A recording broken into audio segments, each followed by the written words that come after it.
mandan a la Unión de Boceadores. Uno de los que distribuía ahí Flores, Everardo Flores, era el socio de Yolanda y Guillermo. A la semana le devolvieron las revistas como él las había empacado, así, toma. Después de 3 números y que ya estaba quebrado, se acerca Guillermo de la Parra con Toño Gutiérrez y le dice: ay, Toñito, ¿en serio pensaste que te íbamos a dejar ir? Ya deja de tonterías y vente a trabajar con nosotros. Y le tronaron el negocio. Y no lo permitieron ser independiente. Siguiente caso, Sixto Valencia. Se da cuenta que el negocio es ese y les lleva a las revistas. Hace una revista que se llama Novelín. Novelín y Zonaín. Y la empieza a producir él, con Juan Alba, otro dibujante. La Unión de Boceadores le devuelve la revista en las mismas condiciones que estamos hablando. Sixto Valencia, el dibujante de Memín Pinguín. Le devuelve las revistas en las mismas condiciones. Nada más que Sixto dice: ah, sí, vamos a ver. Y agarró sus revistas, las aventó en la cajuela de su carro y se fue a una colonia allá en México que se llamaba Santa María de la Ribera, que tenía muchas tiendas de abarrotes, que eran como estos estanquillos, bueno, tiendas que vendían jamón y refrescos, todo eso, bueno. Y les empezó a repartir. A esas tiendas, para que ustedes se den una idea, los refrescos les daban el 10% de descuento, Sixto les daba el 45% de descuento sobre la venta de la revista, entonces ellos ganaban mucho. Agotó casi 10,000 ejemplares en 2 días, vendiéndolos él así de estanquillo en estanquillo. Hasta que un día llegaron un grupo de tipos y le empezaron a cadenear, o sea, a pegarle con cadenas en su carro. Y le dicen: oye, Corchado, otro de los dueños de la distribución en México, te quiere ver. Y Sixto estaba furioso, los empezó a agarrar a golpes, se empezó a pelear con ellos. Eso lo cuento en el libro de Sixto Valencia, en su biografía. Es bastante interesante porque se empezó a agarrar a golpes con ellos, total. Fueron con Corchado, llegan y dicen: ¿qué pasó, Sixto? Es que tus matones, no sé qué, estos desgraciados. Dije: ay, ¿cómo que si nada más les dije que fueran por ti? A estos muchachos tan desobedientes. Le dije: bueno, ¿qué traes? ¿Por qué andas repartiendo revistas en mi zona? Dice: porque tú no me distribuiste. Ándale, ya pásame tu revista. No quiero. Y se la llevó. Y se va con el competidor de Corchado, que entre competidor, entre comillas, que era Flores. Él dice: ándale, Sixto, a ver, ¿pero qué crees? Sixto había hecho la revista media carta, tamaño más. Es que eso no se vende, necesito que sea tamaño grande. Y dice Sixto: ah, sí, va. Se fue a su casa, se puso a recortar los originales que había hecho, los armó en tamaño grande, todo eso en la tarde. Habló con el impresor y a las 4 de la mañana estaban entregando 10,000 ejemplares de la revista en tamaño grande en la distribuidora.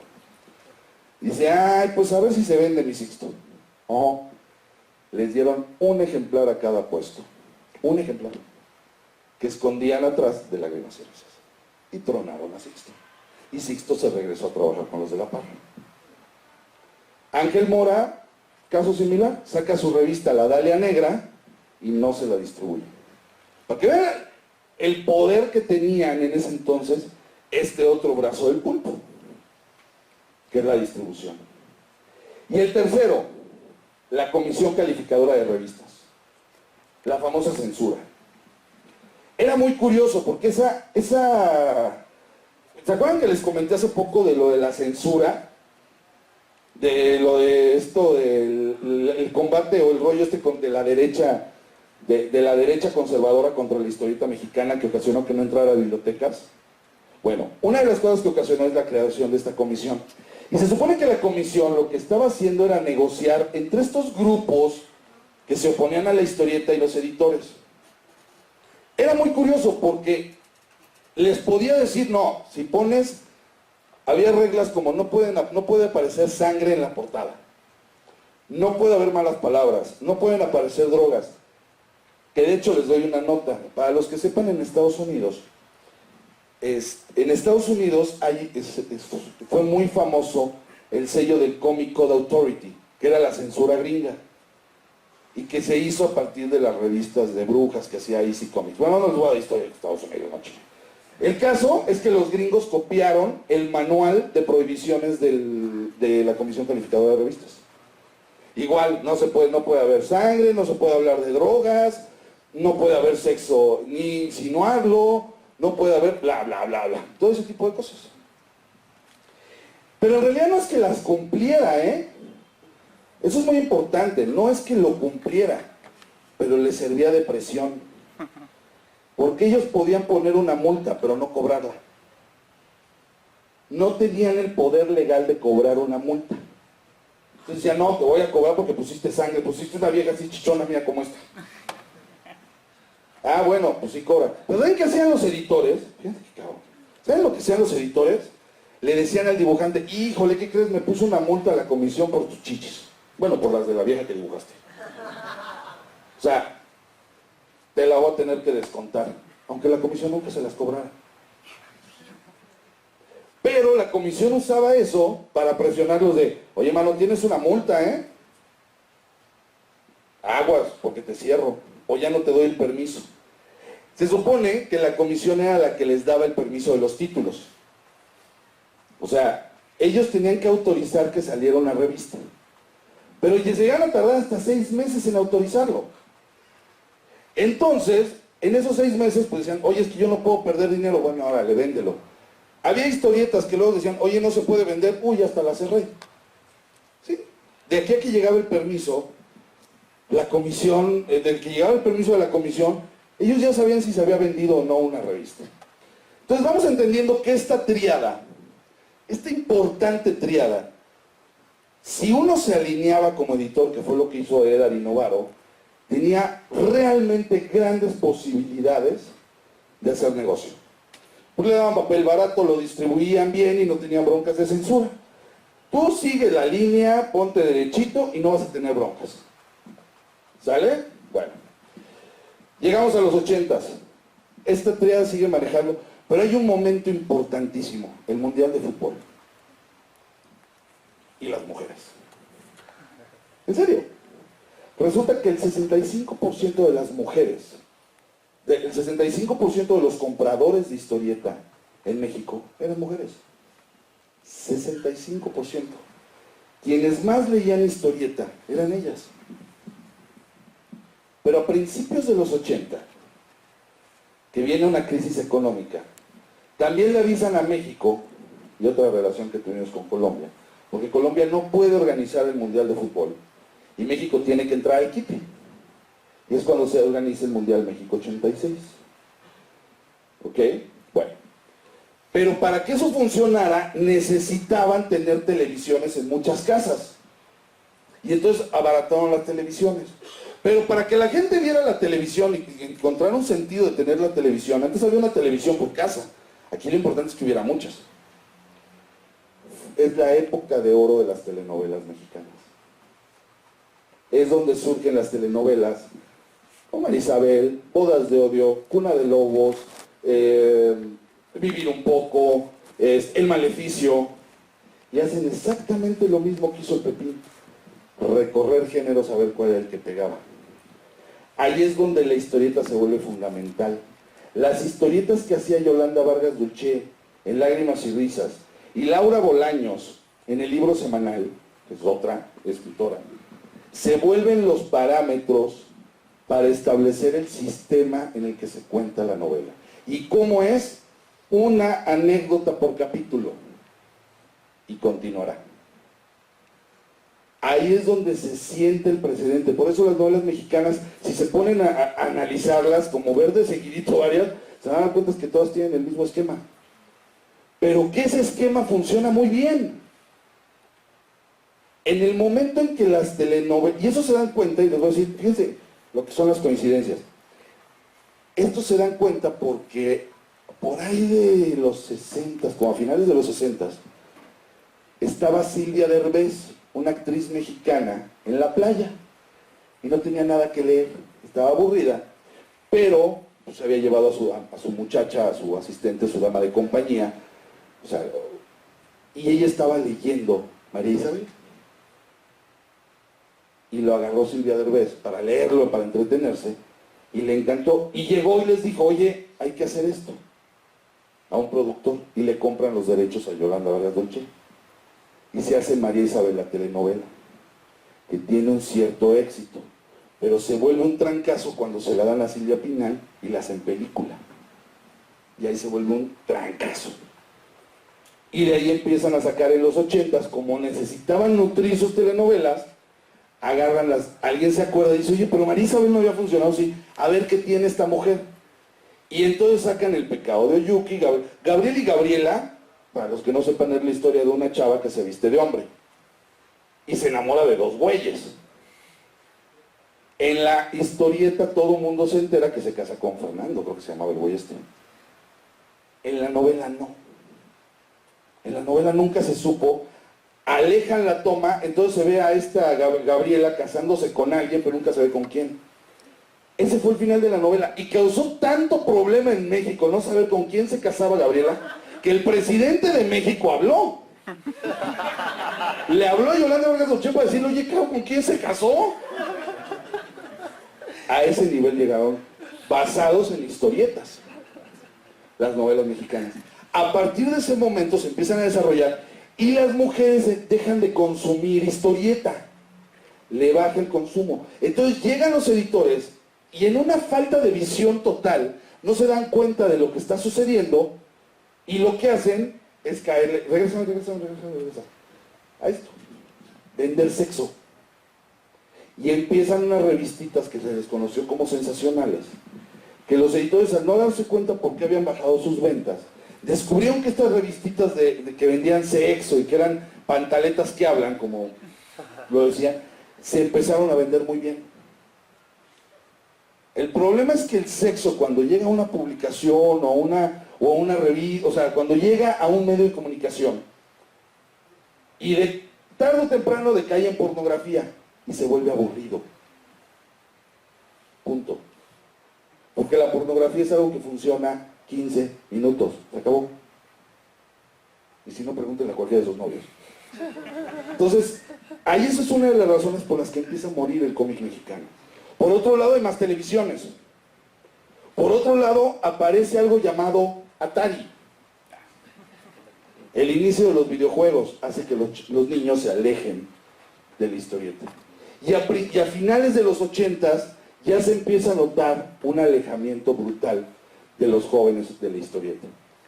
Esto aunado a que en el 85 truena Novaro por malos manejos, y ya les dije por qué, pero no voy a decir quién fue uno de los culpables, pero también tuvo relación a un colombiano.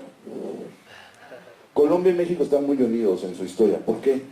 Porque la entrada a Sudamérica de muchas de las revistas mexicanas fue Colombia. La razón por que la historieta mexicana es tan importante es porque fue la entrada Colombia a gran parte de Sudamérica. Porque aquí se ponían oficinas de las editoriales mexicanas para distribuir en Sudamérica, era mucho más barato. Argentina se tenía que mandar por barco, aquí lo podía mandar por tierra. Y salía más barato que mandarlo en barco. Y se mandaban contenedores. Entonces, esa es una de las razones. En los 90 empieza un movimiento independiente basado en la muerte de Superman. Y que es donde empiezan las convenciones en México. Yo tuve la oportunidad de organizar la primera convención de cómic que se hizo en México, que se llamó La Conque. Pero ahí ese movimiento estuvo basado completamente en el cómic gringo, en el cómic estadounidense, basado en la muerte de Superman, que llamó mucho la atención. Hay preguntas hasta aquí, porque ya estamos a punto de cerrar.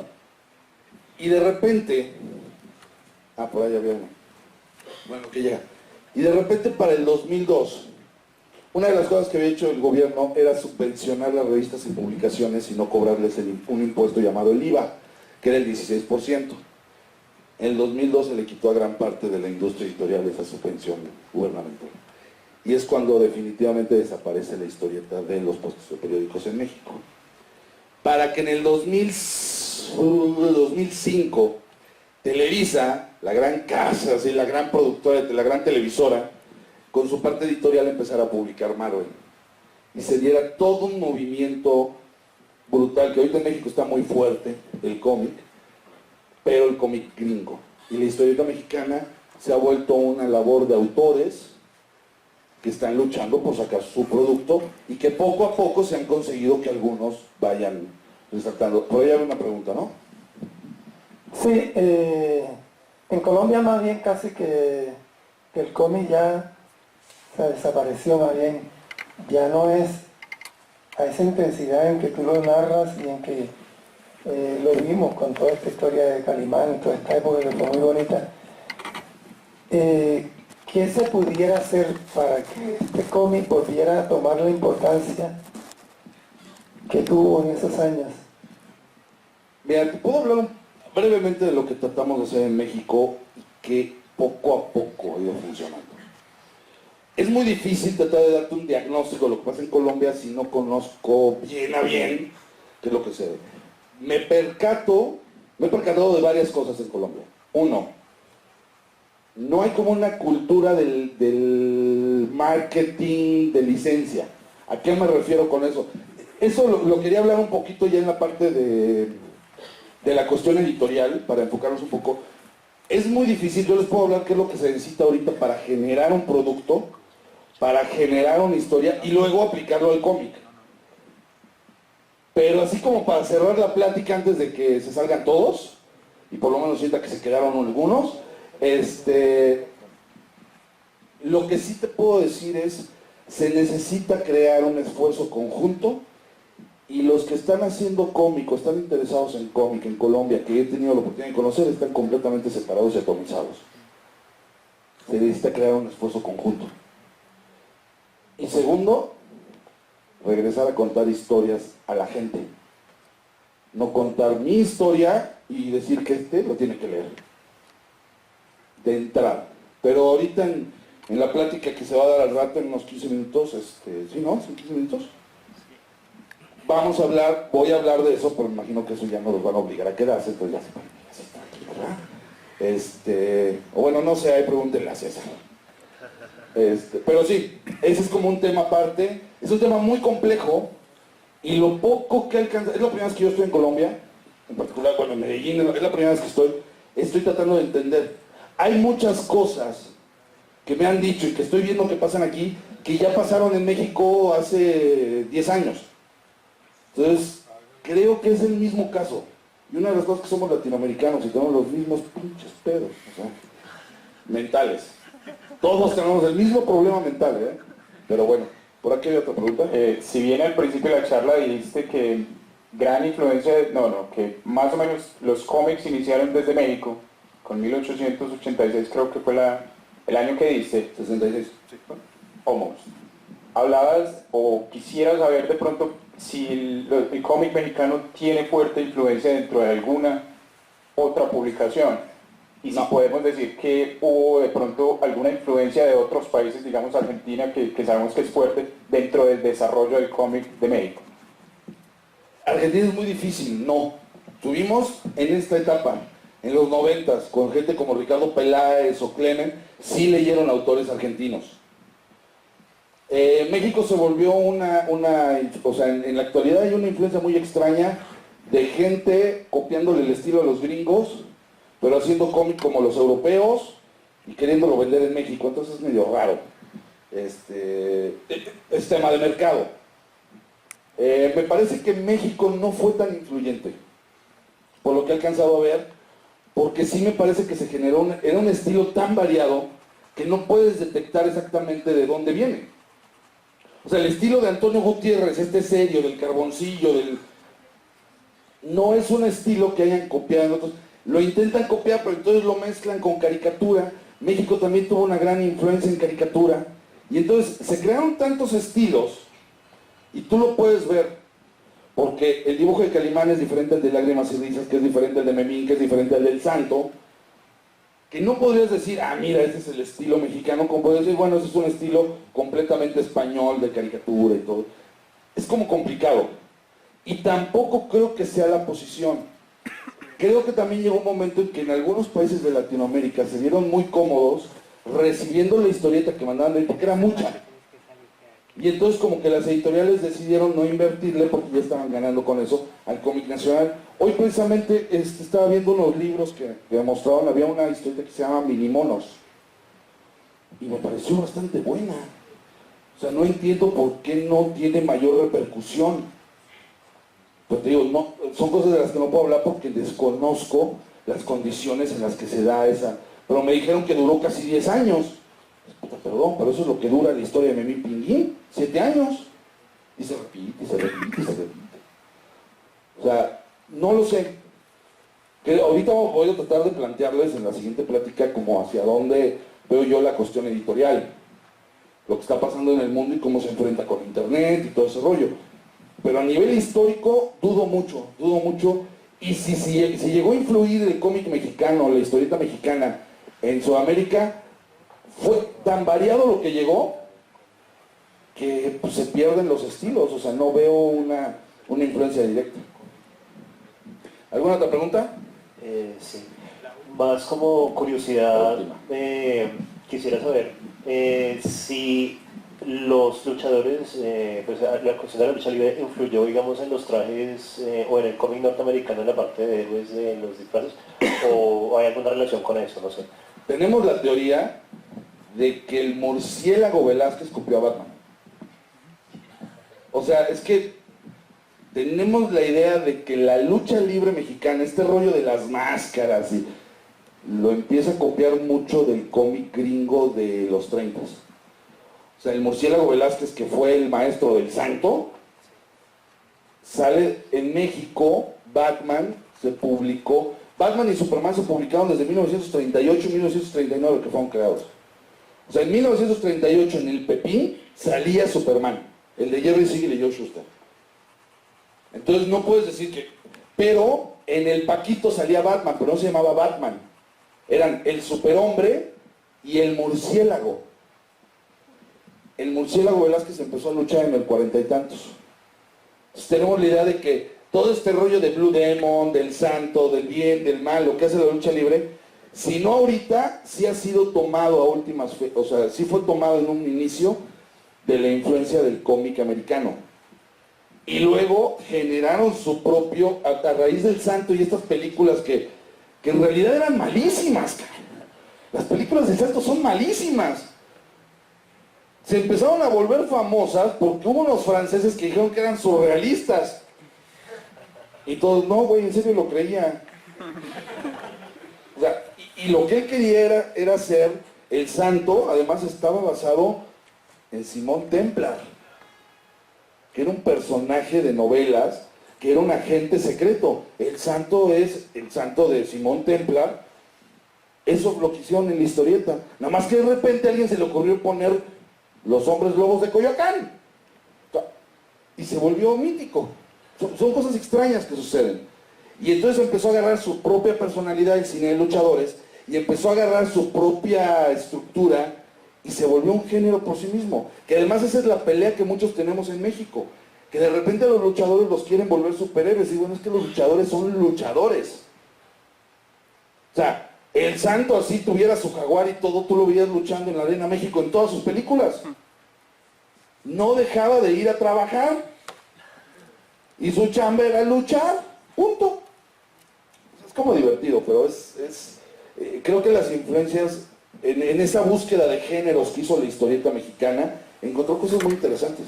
Los super sabios es una maravilla, porque en los super sabios te encontrabas con deporte, ciencia ficción, aventura, comedia, de todo. Exploraban. Los super locos eran casi siempre comedia. Este es muy bueno, el Santos y la Tetona de Gisitrino. Pero bueno, ¿alguna otra pregunta? Ah, no, ya fue la última. Bueno, creo que con esto ya quedamos. Bueno, señores, si quieren, mucho de esta información está en mi libro, La increíble y triste historia de la cándida historieta y la industria desarmada, que está vendiendo ¿a qué fue? Exactamente, entonces ya agradecemos a todos los que asistieron a la charla. Jesús va a estar aquí afuera por los siguientes 10 minutos con su revista, con sus libros, ofreciéndolos para que quieran hablar con él, quien los quiera comprar. Y a las 8 volvemos a estar aquí otra vez con la siguiente charla también que la va a haber, que es como vender una historieta superior a una novela gráfica, el editor de cómics y su relación entre lo comercial y lo artístico. También quiero recordarles que esa es una parte de la actividad del Salón de Cómic de Medellín. Quiero invitarlos a que pasen por la carpa del Salón de Cómic que está más diagonal al edificio científico. Y recuerden que a partir de las 6 de la tarde tenemos las actividades de lifestyle que son patrocinadas por el Centro Comercial Monterrey. Muchas gracias y los espero aquí en 10 minutos. Gracias a todos.